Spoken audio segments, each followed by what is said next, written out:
Сәлеметсіздер ме? Бүгінгі өтетін фигурамыз, яғни көпжақ, тетраэдр деп аталады. Қазір сіздерге 3D форматта көрсететін боламын.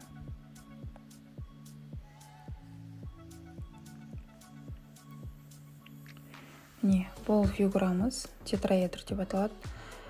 Жақтары 4 үшбұрыш болатын көпжақ.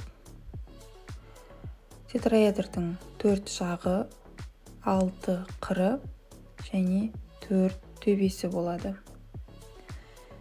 Егер оның бір жағын табаны деп алатын болсақ, қалған 3 жағы тетраэдрдің бүйір жақтары деп аталады.